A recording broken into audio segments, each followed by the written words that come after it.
Praise the Lord. எங்கள் BP திருச்சபையிலிருந்து இன்றைய மன்னா உங்களுக்காக.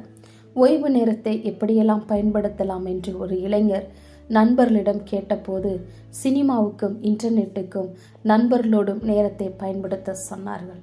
பலதரப்பட்ட ஆலோசனை வந்ததால் நேரே நிர்வாகவியல் நிபுணரிடம் ஆலோசனை கேட்கிறார். இந்த இளைஞரோ புத்தகம் படி, நல்ல காரியங்களை செய் என்று அவர் சொல்லுவார் என்று எதிர்பார்த்தார். ஆனால் நிபுணரோ நிதானமாக பதில் சொன்னார். உன் ஓய்வு நேரத்தை மற்றவர்கள் தவறாக பயன்படுத்தாமல் பார்த்துக்கொள், அதுவே பயனுள்ள நேரங்களை தொடங்கி வைக்கும் என்று. உங்கள் ஓய்வு நேரத்தை பயனுள்ளதாக மாற்றும் இன்றைய மன்னா. சங்கீதம் 32:8. நான் உனக்கு போதித்து நீ நடக்க வேண்டிய வழியை உனக்கு காட்டுவேன், உன்மேல் என் கண்ணை வைத்து உனக்கு ஆலோசனை சொல்லுவேன். பிரியமானவர்களே, இன்றைக்கு அநேகர் பெண்களும் வாலிபர்களும் தங்களுடைய ஓய்வு நேரத்தை எப்படி பிரயோஜனப்படுத்துவது என்று தெரியாமல் நேரத்தை வீணடித்து கொண்டிருக்கிறார்கள்.